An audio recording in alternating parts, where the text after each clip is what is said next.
Welcome to another episode of How to DragonCon. My name is Kong. I will be your guide. We are a little over 2 weeks out from DragonCon 2023, so I wanted to give you some last-minute reminders as well as tips and tricks from the most commonly asked questions about the con. First, get your badge now. Yes, before you ask, single badges are available. They've been on sale since August the 1st. If you go to the DragonCon website, you will see where they are, and I will have the prices listed here if you want to freeze it and take a look. DragonCon has never sold out of the whole weekend badge, but they have sold out of single days. If I remember correctly, in 2022, the Thursday and the Saturday ones sold out before the con. So if you're looking for just one of those days, I would highly recommend it that you go ahead and grab it while you can. As a note, you must pre-buy everything in advance, whether that is days and weeks in advance or just 5 minutes in advance before you actually go to the hotel to pick it up. They do not have an on-site badge sale. It's just going to be desks where you turn in your QR code and you receive your physical badge. Once you have the badge, please secure it, because if you lose it, odds are you're not going to have someone drop it off at the lost and found. You're going to have to fork over money and buy a new one. And the worst case scenario, of course, if you lose it after hours, you are SOL. There's literally no way to get a new badge until the next morning when they open up registration again. Just as a side note, the single day passes, you can only pick them up for the day that you bought for.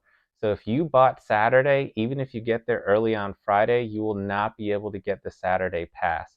However, the weekend passes, they're available the whole time, starting from Thursday. I'm going to have the hours somewhere posted here, or you can go to the DragonCon main site to see what hours registration is open. As a final note, the Sheraton Hotel, which is where registration has been for the last decade or so, changed their name. They are now known as the Cortland Grand. So if you want to Google that to see where the address is, that is still where you'll be going to actually pick up your in-person badge. Number 2, if you're still in need of a room, I have some bad news for you. At this point, it's very tough, almost impossible to get a host hotel or something even nearby. You can still join one of the 2 Facebook groups that I'll have linked down below and try to hope for a miracle. You may be able to catch someone at the right time who's trying to transfer theirs for the year, but I would just go ahead and accept that you're probably not going to be super close to the con at this point if you haven't already made arrangements in advance. Number 3, the Epic's Photo Ops website is up. However, it's not quite live yet. I'm going to go ahead and put the link for that, but please keep checking on it as they keep adding new names, taking people away, adding groups, and actually give you the available to put it in your cart and purchase it. So whatever you see right now, please don't be alarmed if you don't see a specific guest on there. They are still weeks out, and typically this stuff doesn't start to get finalized till about a few days before the con. Now, for the first time that I've seen, they are actually allowing you the option to buy autographs and table selfies in advance. In the past, you could only do the professional photo ops, which is all staged with a backdrop, and they take the picture of you and give you the 8x12. That's been the only option to buy in advance, but it looks like they've changed it up this year to streamline things a little bit. Now again, please don't be worried if you happen to miss grabbing it online. I'm very certain that all these options will still be available at the con or even at the table for the guests that you're interested in meeting.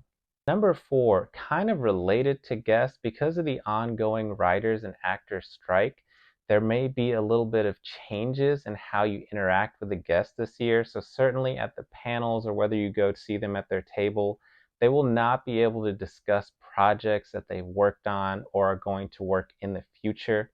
They may also refuse to sign certain items. It's really going to be up to the guests. So please, be flexible about it and don't be a jerk. Just respect their wishes and go about your day.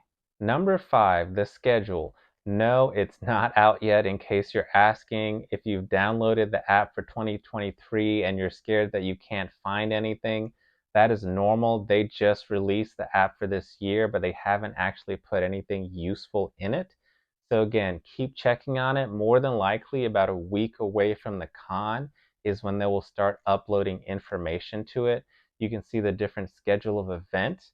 You may be able to see where the guests are going to be at a certain place or time, or what panels they're taking part of, as well as maps that you can look over to see the best way to get to and from a place. I would highly encourage you to study the app because it is a lot of overwhelming information, especially if this is your first time coming to DragonCon. One of the easiest ways that you can sort everything is by tracks, which is more or less just kind of a general theme. So if you're really interested in Star Wars stuff, you can select Star Wars track and go through the different events and see that they're all related under that same umbrella.